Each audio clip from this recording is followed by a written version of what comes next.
Damos inicio a las actividades en este día con la conferencia denominada Seguridad en Instalaciones Estratégicas, que será impartida por el doctor Ricardo Aníbal Salas, Director General de Seguridad para el Sistema de las Naciones Unidas en México. El doctor Ricardo Aníbal Salas es oficial jefe retirado del Ejército Argentino, diplomado en Estado Mayor, es mediador, negociador, licenciado en Estrategia y Organización, diplomado en Políticas Públicas de Seguridad Ciudadana, diplomado en Relaciones Internacionales con orientación a la paz, máster en Seguridad y Resoluciones de Conflictos, máster en Ciencias Policiales y Seguridad Pública, doctor honoris causa de la Universidad Instituto Mexicano de Líderes de Excelencia, y desde el año 2001 es funcionario internacional de la Organización de las Naciones Unidas y profesional certificado de seguridad en la ONU. Cuenta con una vasta experiencia como asesor de seguridad en grandes corporaciones del sector privado y entre sus publicaciones es autor de la tesis Viabilidad de un sistema de seguridad y defensa común en el Mercosur y estrategias para controlar y evitar el crecimiento de pandillas en Bolivia en apoyo a la seguridad ciudadana. Le damos la bienvenida al doctor Ricardo Aníbal Salas.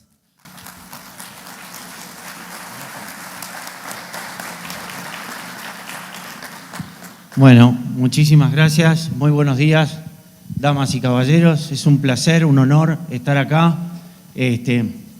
Perla me busca como un perro de presa cuando están programando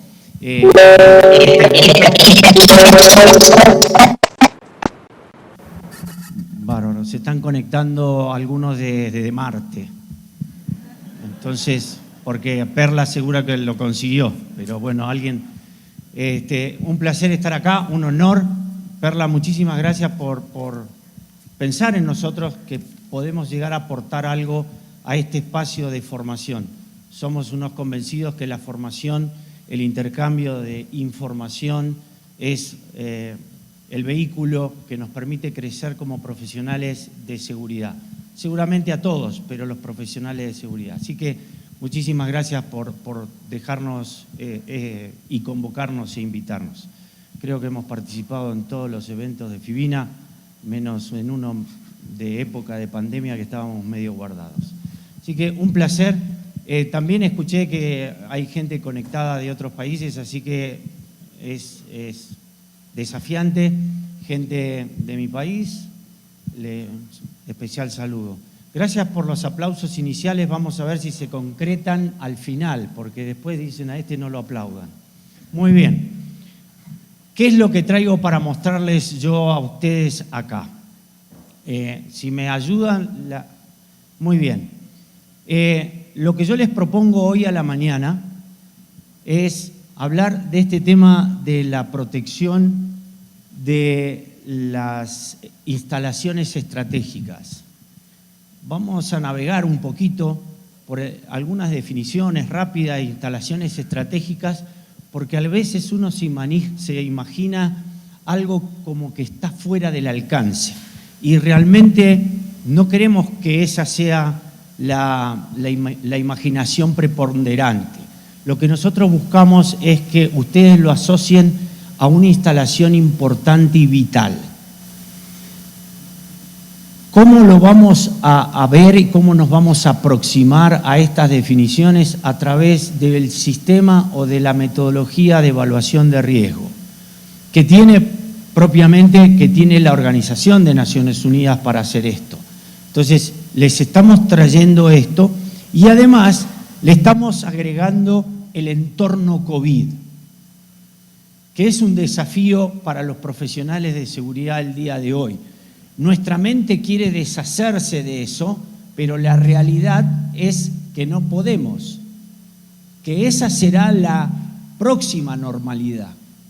Querramos o no, sí o sí vamos a navegar por este camino del desafío de pensar todo en entorno COVID. ¿Están de acuerdo? Bien, por lo menos muevan la cabeza para entender de que no están dormidos. Vamos. Muy bien, vamos para adelante. El objetivo es, como les acabo de decir, traerles estos conceptos. De acá nadie va a salir experto en nada, pero probablemente tengamos la oportunidad de que ustedes puedan tomar conocimiento de algo que existe y que puede ser una buena práctica el día de mañana en las instituciones donde cada uno labora.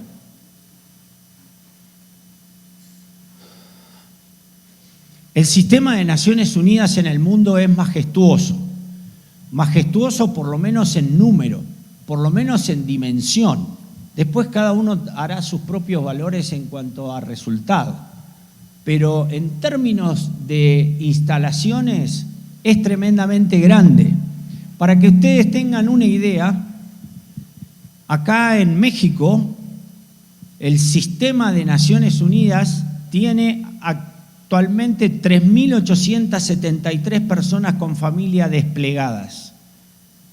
¿Cuánto? 3.873. Lo que pasa es que somos de un perfil bajito nosotros. Pero después de los Estados Unidos somos la representación diplomática más grande que tiene México. Y los desafíos y el disfrute, las cosas buenas y las cosas no tan malas o malas, están en relación con esa cantidad.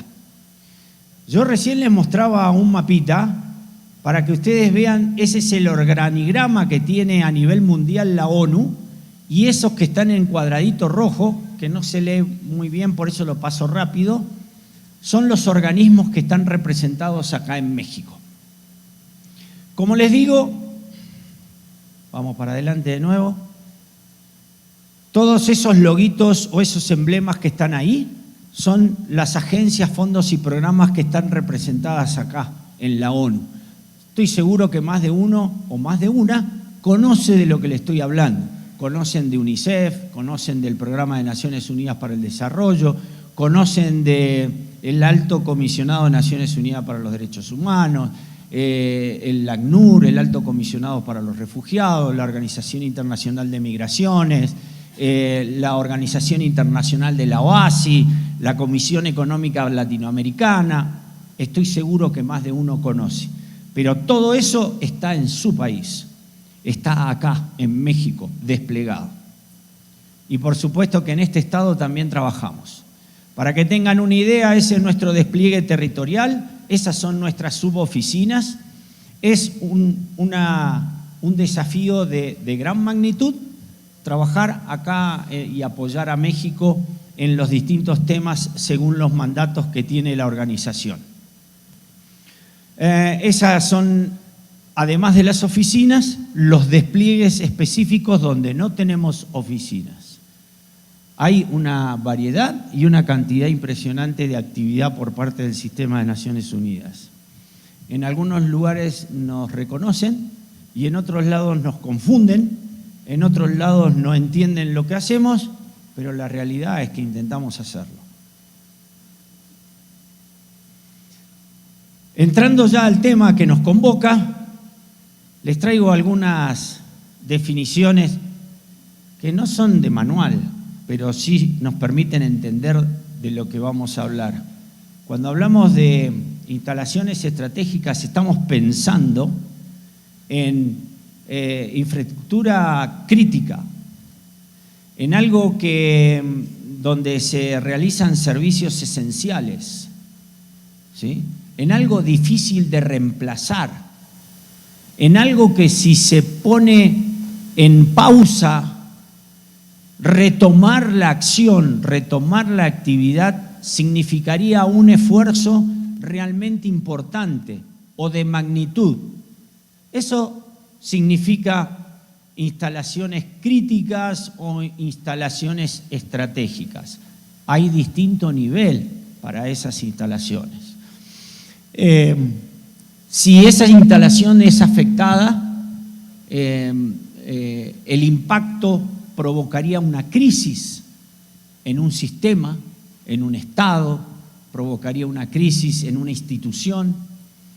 La salvaguardia y la protección, el cuidado de esa instalación implica un planeamiento especial, implica una dedicación exclusiva, implica personal capacitado especialmente para esa instalación,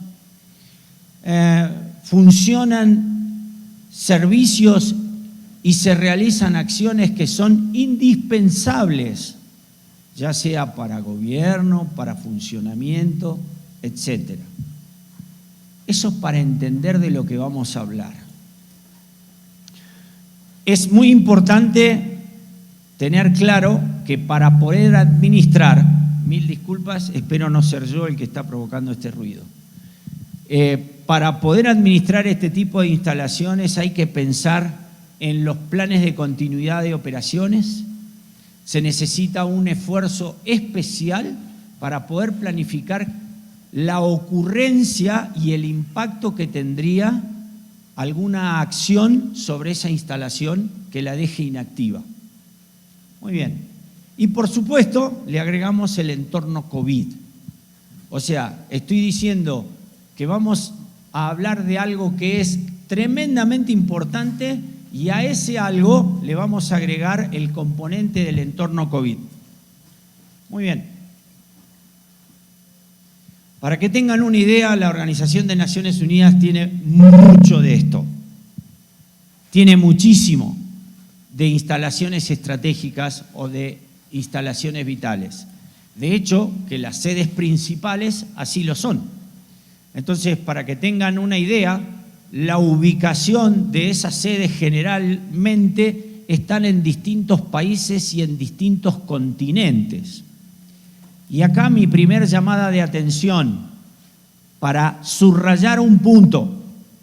O sea, la instalación es algo inanimado, pero la ubicación de la instalación puede estar colocado en distintos espacios. No es lo mismo la instalación crítica, la instalación estratégica en Hidalgo que la instalación estratégica, pongan la ciudad que quieran, en Tijuana, en Matamoros, en Ciudad Juárez. ¿Son instalaciones estratégicas las dos? Sí, pero ¿el entorno es el mismo? No. Entonces, el primer concepto que quiero dejar hoy a la mañana es que no es que estamos analizando ladrillos. Empezamos a analizar el entorno y el espacio.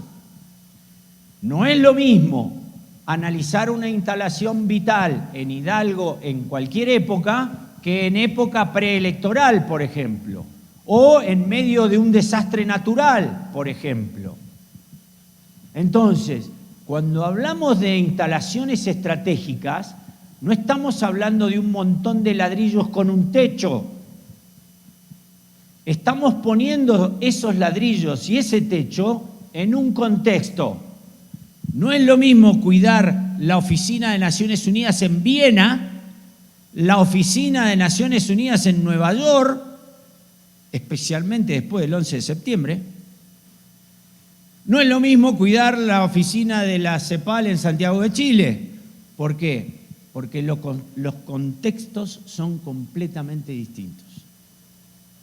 Y cuando hablo de contexto, hablo de cultura de la gente, la cultura de la legalidad, hablo absolutamente de todo. Muy bien. Para que tengan ahí una idea, tenemos 12 sedes que son tremendamente estratégicas para nosotros, 4 son headquarters, son puestos comandos, son sedes, comisiones regionales y 4 son tribunales internacionales. Ahí nosotros, el Departamento de Seguridad de Naciones Unidas, del cual yo soy representante acá en México, tiene personal en 117 países, tenemos la protección de 5.000 edificios aproximadamente y el rango de presencia ahí son más de 6.000 funcionarios y hay lugares hasta donde tenemos lugares críticos con 2 o 3 personas nada más. O sea, para que tengan una idea que no estamos hablando de algo que hay que meter gente. Puede ser crítico por el nivel de gente que está dentro. ¿Se entiende eso?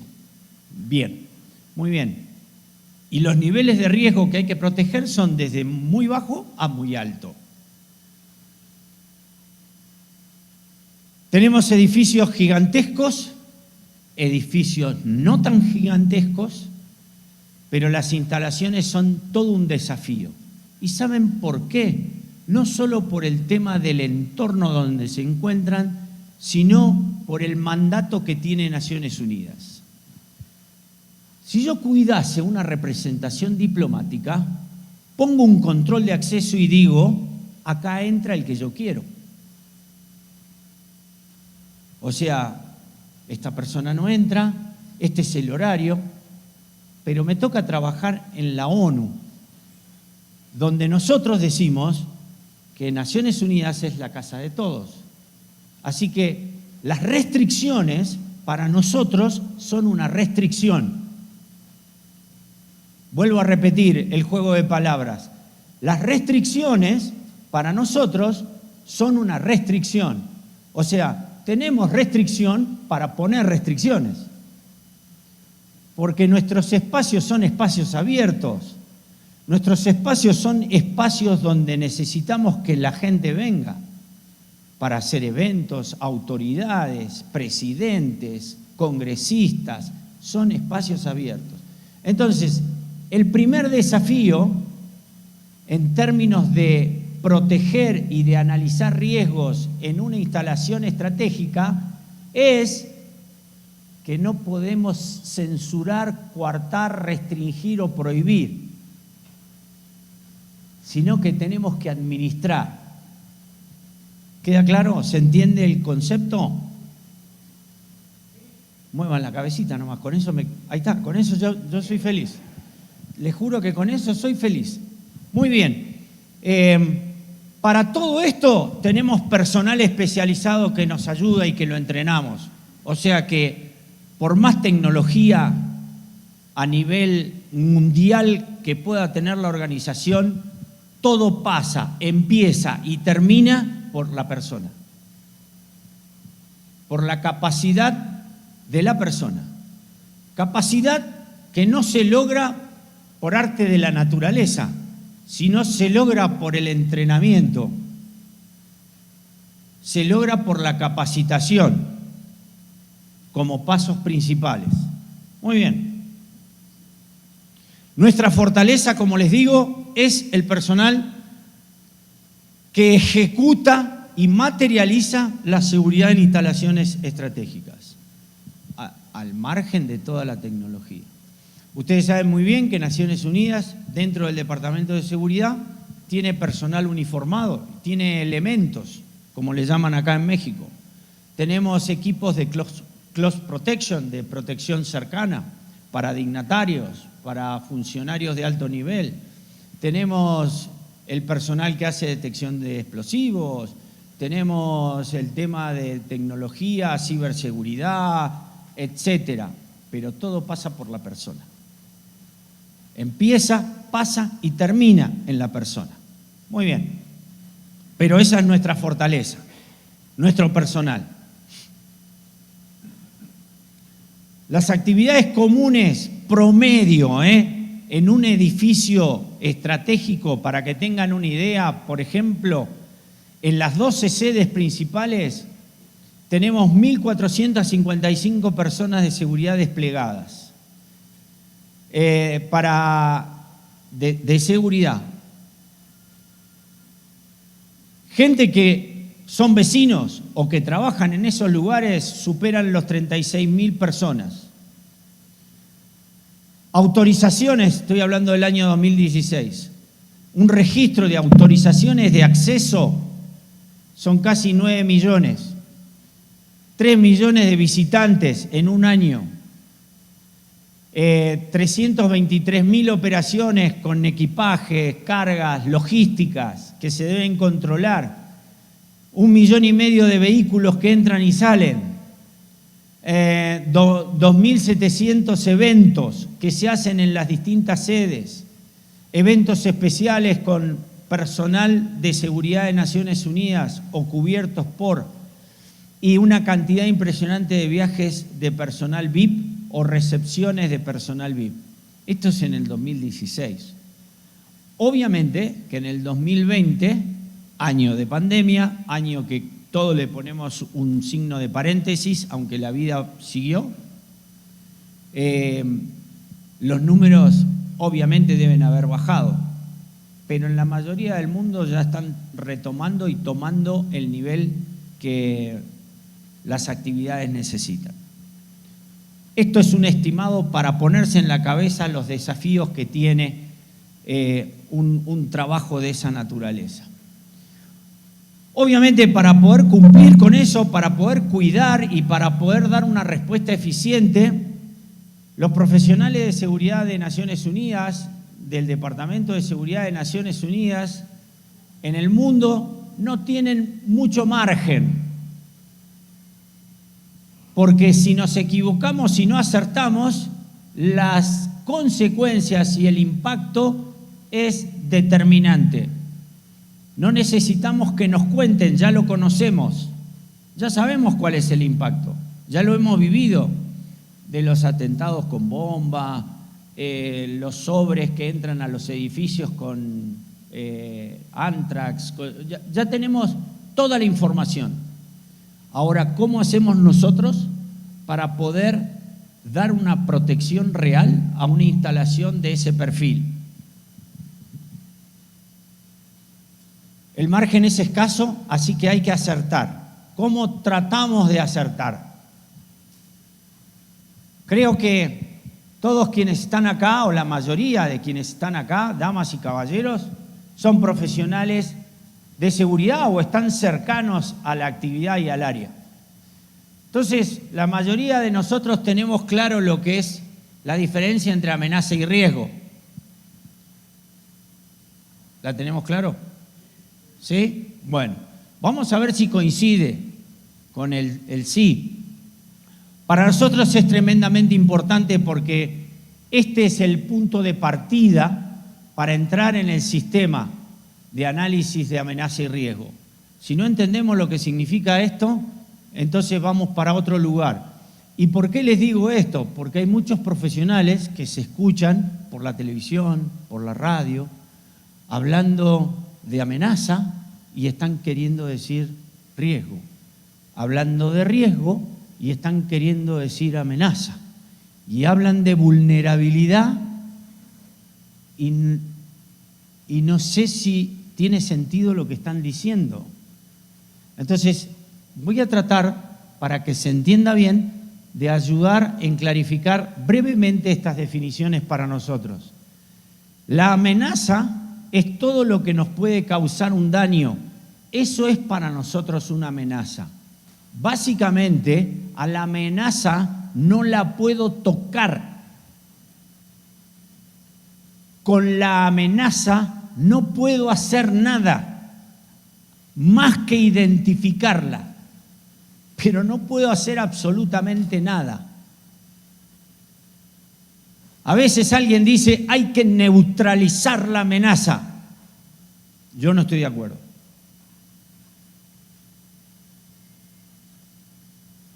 Ahora, hay muchas personas y profesionales de seguridad que cuando se expresan creyendo que van en el camino correcto. Y lamentablemente eso lleva a confusión. ¿Cuál es la diferencia con la amenaza y el riesgo? El riesgo tiene dos condimentos que transforman la amenaza como tal. ¿Qué transforma a la amenaza en riesgo? Dos condimentos, sal y pimienta. No. Probabilidad e impacto. Si una amenaza que yo identifico no cumple con esos dos condimentos, sigue siendo una amenaza, pero no es un riesgo. Ahora, el riesgo sí lo puedo tocar. Al riesgo sí lo puedo agarrar y yo con ese riesgo puedo hacer lo que quiera.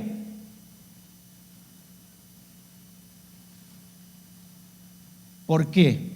porque identifico si es probable y porque identifico qué es lo que me pasa cuando me impacta. Si yo quiero mitigar algo, no puedo mitigar la amenaza, solamente puedo mitigar el riesgo. Es importantísimo para entender lo que viene en mi espacio que entendamos esto. ¿Alguna pregunta o algo acá? No. ¿No? Bien. Ahí están las definiciones. Muy corto, lo que les acabo de decir está puesto en esa lámina. Lo que es para nosotros una amenaza, lo que es un riesgo, básicamente son esos dos condimentos, probabilidad e impacto. Después, este sistema que les voy a presentar nos ayuda a identificar cuáles son las amenazas que si aplica probabilidad e impacto se pueden transformar en riesgo. ¿Qué les quiero decir, estimadas y estimados profesionales de seguridad? Miren, ¿Hidalgo es zona sísmica? ¿Hay terremotos en Hidalgo, acá en Pachuca? ¿Hay terremotos? No. Si este evento se hubiera llevado adelante en Ciudad de México, ¿qué creen que hubiera sido distinto en la inauguración?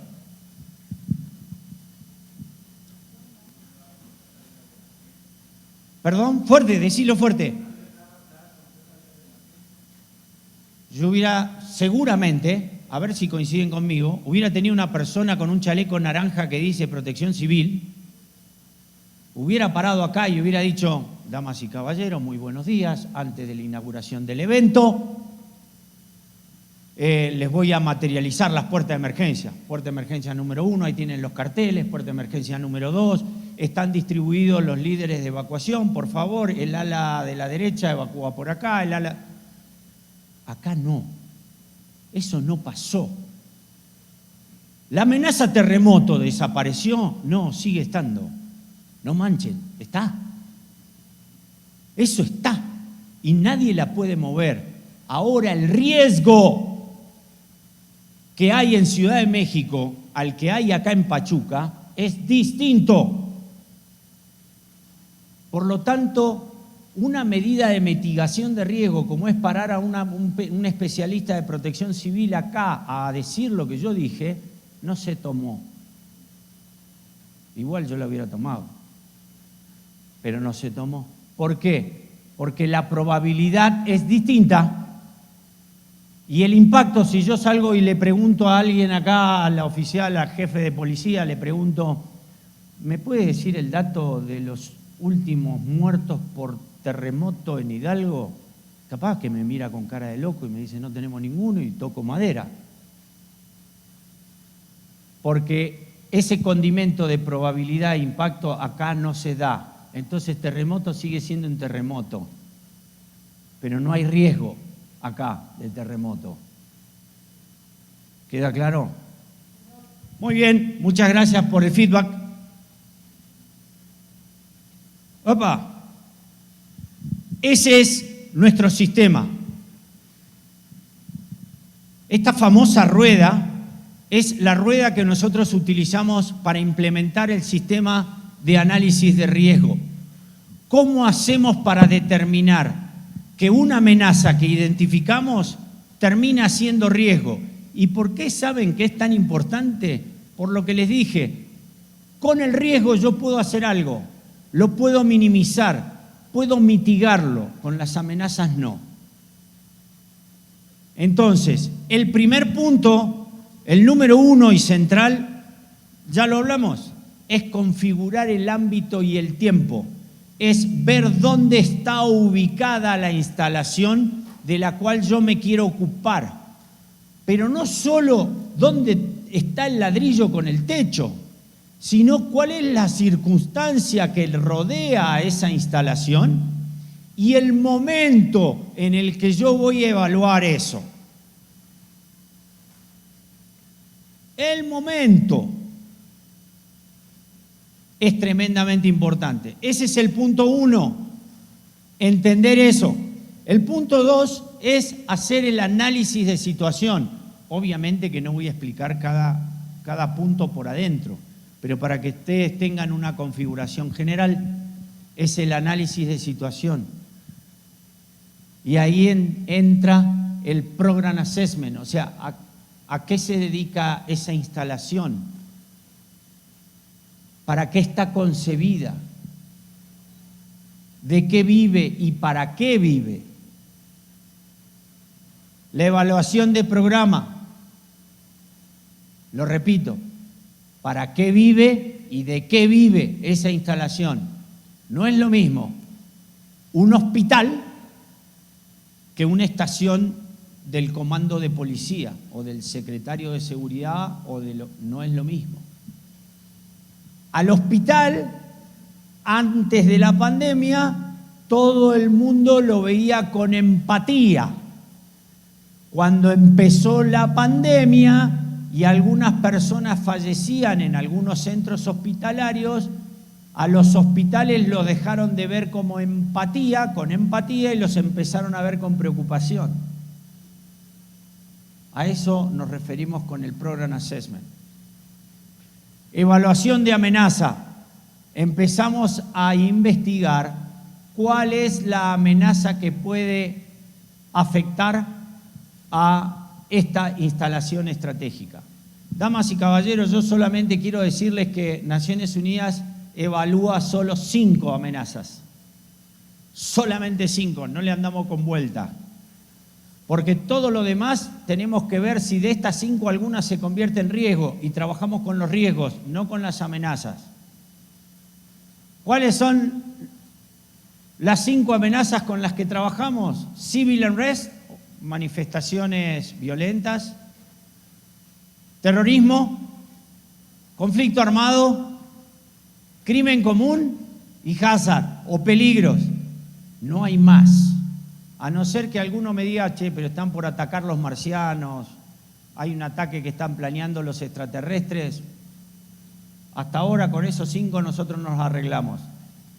Tenemos que ver de esas 5 cuáles amenazas, estas son las genéricas, cuáles específicas se aplican hacia la instalación estratégica con la que yo estoy trabajando. Muy bien. Evaluación de riesgos de seguridad. El punto 5 es a esas amenazas identificadas ponerles esos 2 condimentos que hablamos recién, que cuáles eran. ¿Y el otro? Impacto. Muchas gracias. Probabilidad de impacto. En ese punto 5 nosotros hacemos la colocación de esos 2 condimentos y de ahí vamos a sacar cuáles son los riesgos en los que nosotros tenemos que trabajar, de qué nos queremos cuidar y cómo nos vamos a cuidar. El punto 6 son las decisiones para gestionar esos riesgos, o sea, la enunciación de los factores mitigantes de riesgo, el cómo. El punto 7 es la ejecución de ese cómo. Miren, yo creo que todos los que trabajamos en seguridad tenemos experiencia y muchas veces nos han escuchado decir el papel aguanta todo. Uno escribe, después eso no se implementa. Y uno hace hojas y escribe y saca un montón de cosas, pero después eso queda en el papel. Entonces, el punto 7 para nosotros es tremendamente importante porque hay una lista de chequeos que hace que si la medida no está implementada, el riesgo no se ha movido. O sea, para que algo sea realmente eficiente, tiene que estar en ejecución. Por ejemplo, si nos dicen que tenemos que tener un gafete colocado para estar en este evento por una medida de seguridad, supongamos que estuviéramos al lado de una sala que tenga radiación y en ese gafete está lo que detecta la fuga de radiación y me muestra a mí que yo puedo estar en riesgo de ser contaminado. Yo estoy seguro que a ninguno de nosotros nos faltaría el gafete.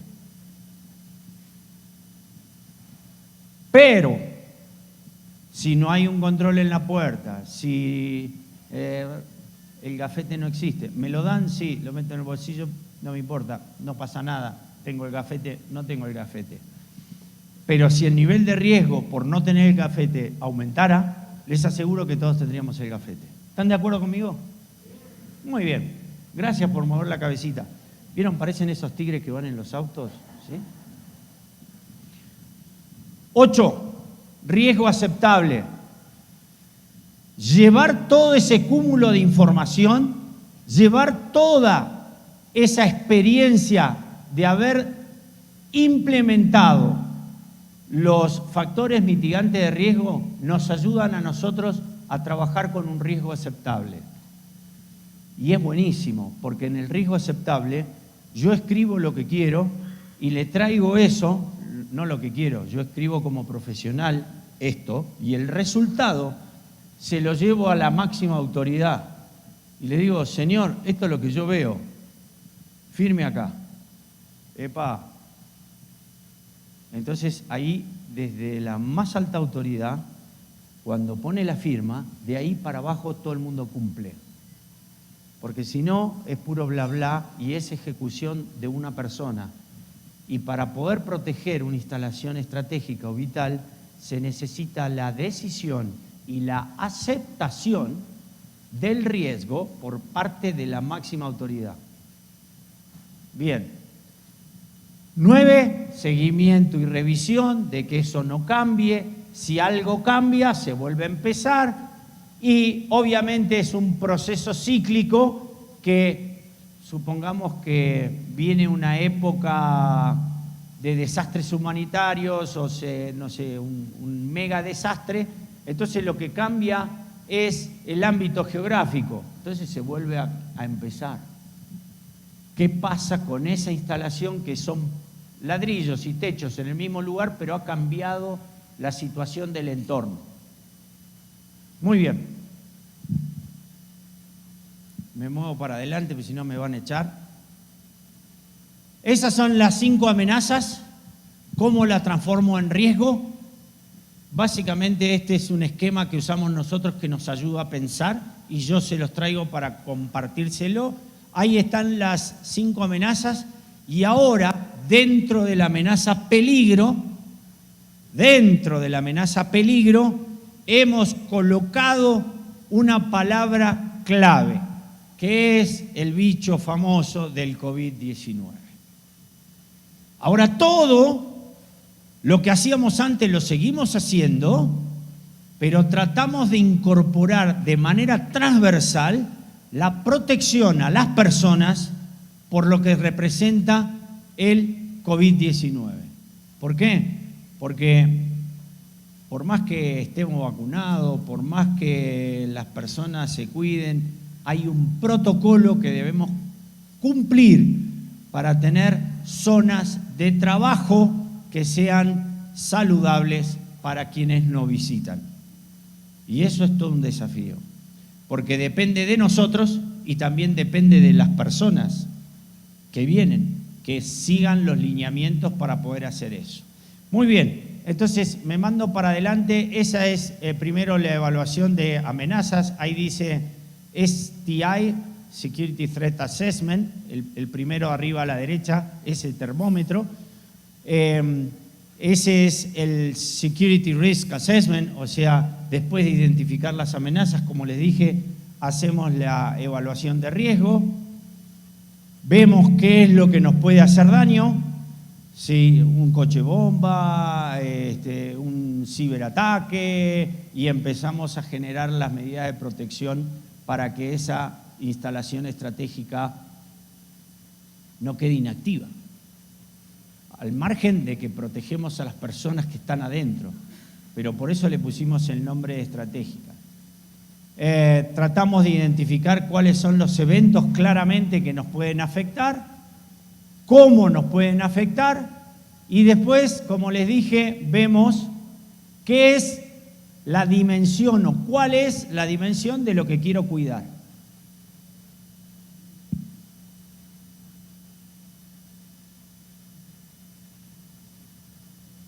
Las técnicas y procedimientos que puede utilizar quien nos quiere hacer daño, las evaluaciones de seguridad física. No es lo mismo cuidar algo de ese tamaño que cuidar algo de ese tamaño que cuidar algo de ese tamaño. ¿Por qué? Porque la cantidad de gente, porque los desafíos, las centrales eléctricas, no es lo mismo.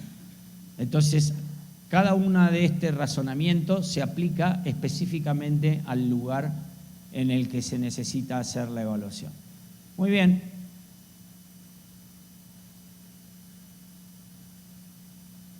Me vuelvo para atrás un poquito, me pasé una.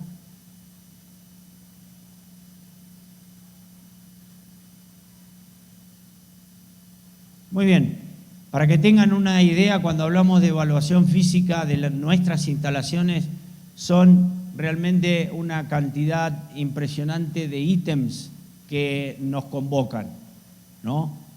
No dependemos solamente del talento del evaluador de riesgos, ¿sí? La organización nos forma a los evaluadores de riesgo,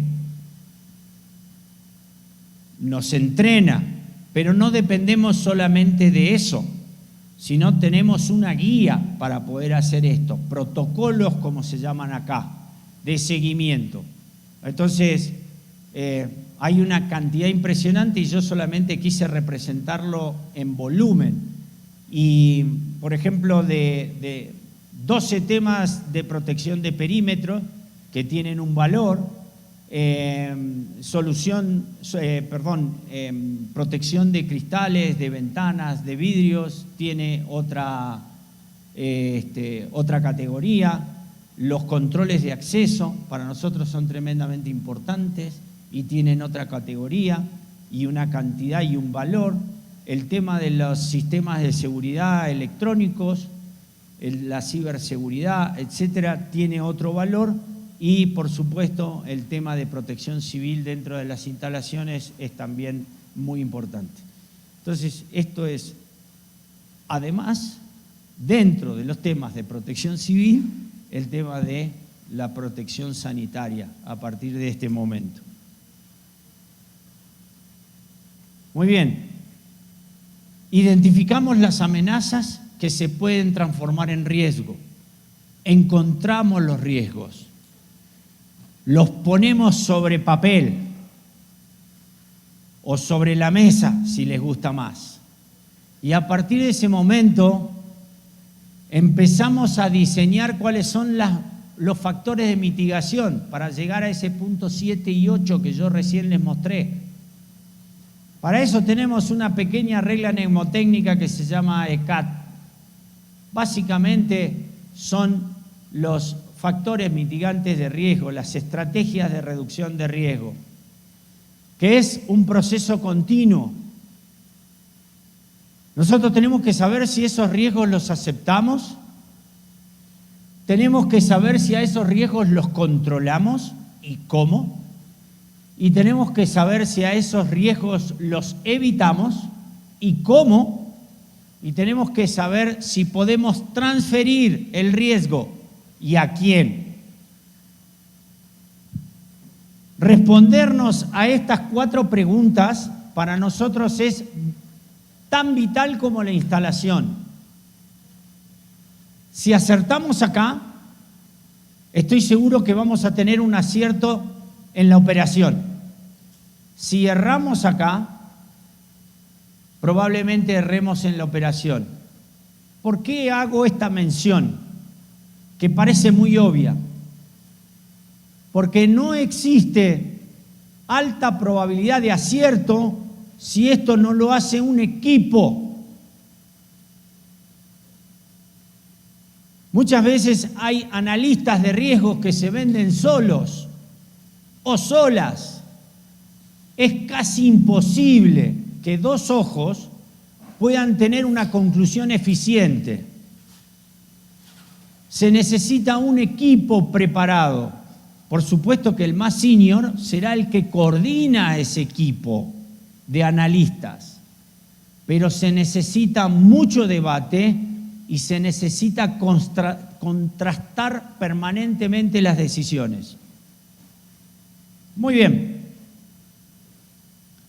Tenemos un concepto muy básico que yo le llamo la teoría de la protección concéntrica, que se los traigo acá para poder determinar factores mitigantes. Miren, es muy básico, pero de todas maneras espero que lo entiendan fácil.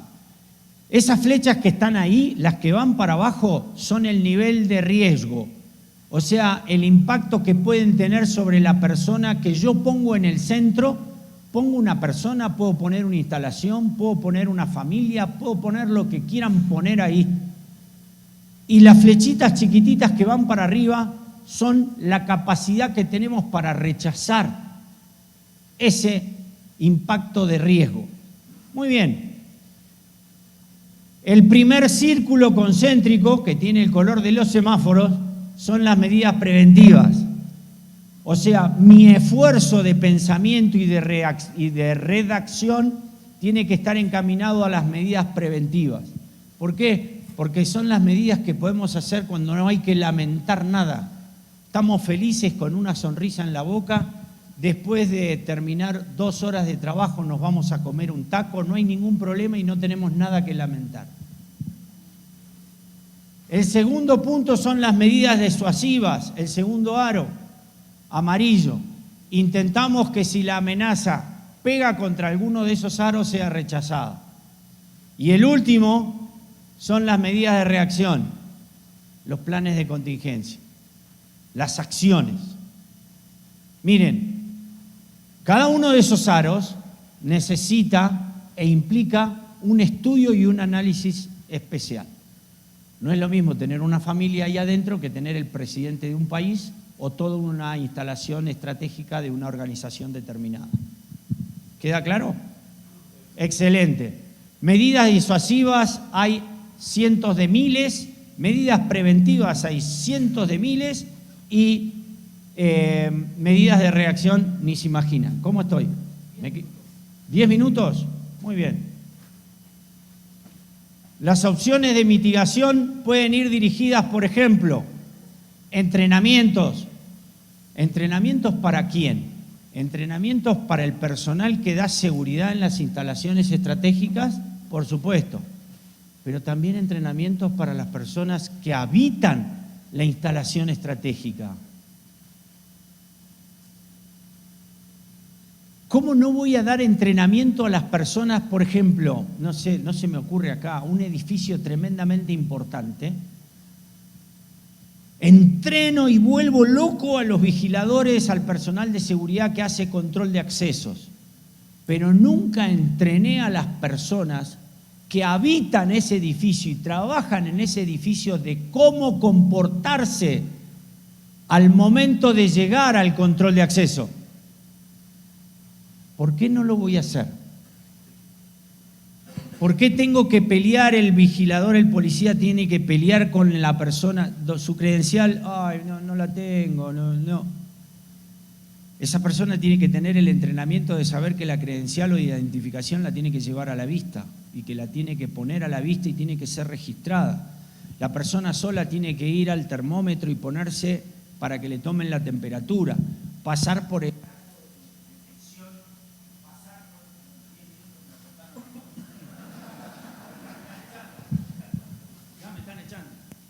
Si querés que me vaya, avísame, no me corte el... Bueno, entonces, entrenar a las personas que habitan la instalación estratégica es igual de importante que entrenar al personal que protege la instalación estratégica. Y el personal que la protege, entre los entrenamientos que tiene que tener es a qué se dedica esa instalación. Nadie cuida lo que no conoce y no entiende. Nadie, es imposible. A mí me prepararon para pelar gallinas, cuando me pongan una vaca la voy a querer pelar. Eso es así. Muy bien. Entrenamiento en negociación, el aporte de la experiencia personal. ¿Por qué digo esto? Porque si yo tengo una persona que trabajó toda su vida en automotores y la llevo a edificios, no puedo aprovechar su experiencia personal. Tengo que buscar a alguien que tenga una ruta que sirva para incrementar el nivel de seguridad del lugar que quiero cuidar. Operaciones versus timing, medidas de protección, ya hablamos de los guardias, los escoltas, el control del acceso. SISMU significa Critical Incident Stress Management Unit. Es la unidad de manejo crítico del estrés, está en nuestro departamento y hoy en día es tremendamente importante. Gente que trabaja desde home office, gente que trabaja en aislamiento, gente que está sintiendo la presión de haber dejado la otra normalidad. Entonces, tener la asistencia emocional, la asistencia de salud mental, es tremendamente importante para que nadie se descarrile, como digo yo, o vuelque en la carretera. Muy bien. Sistemas de alarma, transferencia de riesgo, decidir si vamos con chaleco, con no chaleco, con una máscara, con dos máscaras, con mameluco para el COVID. O sea, las decisiones esas no son aleatorias, son decisiones conscientes, productos del análisis de riesgo. A mí me encanta esto. ¿Saben por qué? Porque cuando viene un jefe de policía y le dice, necesito 100 patrullas, yo como analista de riesgo le diría, ¿por qué 100 y no 99? No, 100 es un buen número. ¿Perdón? ¿Cómo? 100 es un buen... No, estamos utilizando fondos públicos, ¿no?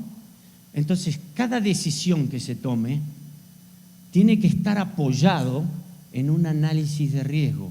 Te pido 98 porque tengo 34 sectores divididos en 3 turnos que ocupan 2 patrullas más 3 de reserva, me dan 99. Firmá acá. Ahora lo otro del más o menos cobra muchas vidas. Cada una de las cosas que yo proponga tiene que cumplir una regla. Y no es la regla de la Asociación del Fútbol Argentino, la regla AFA, sino que significa apto, factible y aceptable. Pero a mí Messi me ayuda a pensar a veces. Entonces, si yo propongo algo que no reúne una de esas 3 condiciones, más vale no lo propongo. Si yo pongo un tanque de guerra, le pido a la Secretaría de Defensa un tanque de guerra para poner al frente del edificio de la ONU, ¿ustedes creen que hay alguien que va a venir a robar? No. Pero no es ni apto, ni factible, ni aceptable poner un tanque de guerra al frente de un edificio de la ONU. O sea, no lo voy a proponer. Muy bien. Y ya termino, antes que me corten el micrófono. Como dije, este proceso sirve especialmente para manejar dineros públicos, fondos públicos, para justificar absolutamente cada centavo que yo propongo para utilizar en seguridad. Vamos a comprar esta pistola. ¿Por qué esa pistola y no la otra? No, porque nos hacen descuento los israelíes. Esa no es la forma de comprar. Yo tengo que saber cuál es el nivel de riesgo, qué calibre necesito, cuál es el tipo de arma, en qué circunstancias. Tal vez habrá alguien que utilice un tipo de arma y habrá otro que utilice otro tipo de armas. Entonces, acá uno deja de decir, a mí me gustaría tener esto. No, pongamos, no, esa cámara me parece vieja, pongamos una nueva. Eso no funciona así. Eso funciona como resultado de esto. Bien. Muy bien. Como les dije al principio, termino diciéndole lo mismo. Damas y caballeros, ustedes pueden tener de todo. Pueden tener mucho dinero. pueden disponer para la seguridad de muchos fondos. Pero la cadena se rompe por el eslabón más fino. ¿Cuál es el eslabón más fino? La persona, el recurso humano. Yo pongo una persona delante de un monitor súper avanzado y la persona no lo sabe manejar, ese monitor me está dando a mí el 5% de la capacidad que tiene. Por lo tanto, le estoy robando a los fondos públicos el 90% de la capacidad de ese monitor. ¿Están de acuerdo conmigo? O sea que lo que yo pongo tiene que optimizar el 100% de la medida que yo he sugerido. Si yo pongo un policía en una puerta y no le dije para qué está, ese recurso humano está perdido, completamente perdido, no conoce la misión. Tiene un impacto de disuasión muy pequeño, porque está. Pero imagínese que está pasando algo y el policía, no, como no me dijeron que tengo que actuar, entonces yo lo dejo. No sirve. Muy bien. Entonces, el procedimiento, si ustedes tienen el mejor sistema de alarma, pero cuando se van a dormir no hacen pip, pip, pip, pip, o tienen 5 chapas en la puerta y cuando se van a dormir solo duermen con una, quiere decir que el factor humano es el que falla. Muy bien. El manejo de crisis en tiempo de COVID es la redacción de los mejores planes de preparación. Afortunadamente con el N1H1 nosotros ya teníamos mucho avanzada esta situación y pudimos enfrentar de relativa buena manera estas circunstancias. Es importante entender que uno se prepara para afrontar y luego de afrontar se recupera lo que no pudo ser eficiente. Y ya terminé. Damas y caballeros, espero que haya sido esto entre el micrófono y el cosito este. Le digo la verdad, nunca hemos tenido más incertidumbre con el próximo tiempo. Y eso es un reto. Todos los años eran iguales o teníamos cosas pensadas. Ya eso cambió en el mundo. No quiero pensar acá en México. Realmente estamos en julio.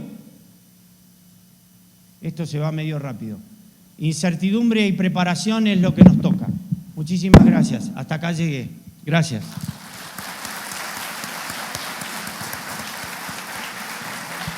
¿La pregunta?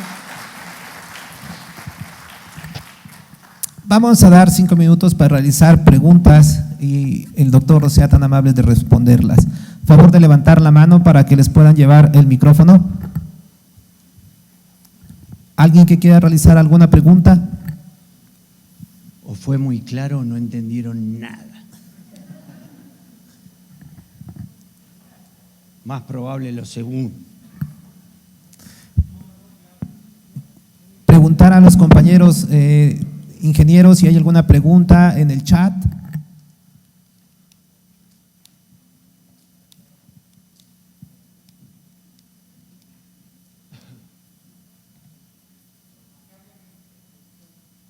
De este lado, por favor. Levante la mano, por favor.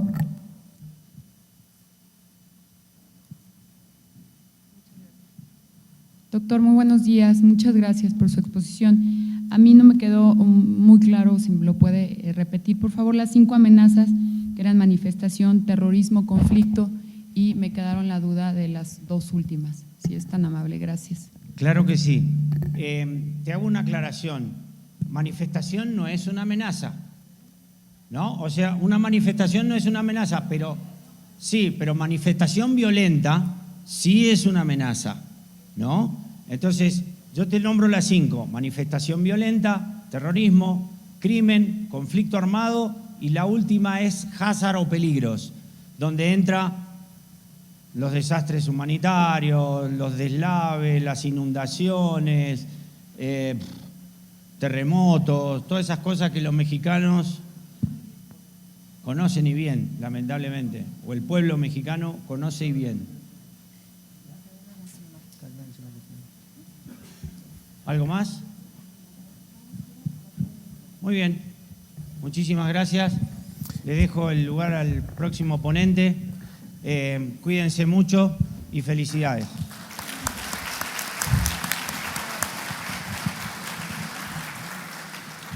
Pasa el oficial Antonio Cadena, egresado de la Academia Nacional del FBI, a entregarle un reconocimiento al doctor.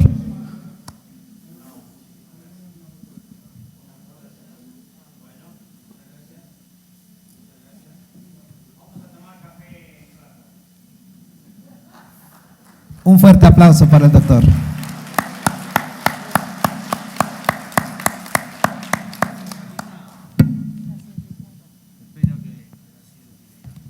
Jóvenes, 5 minutos para continuar. Si gustan salir a un cafecito sanitario, en 5 minutos continuamos para poder llegar a la agenda. Excelente.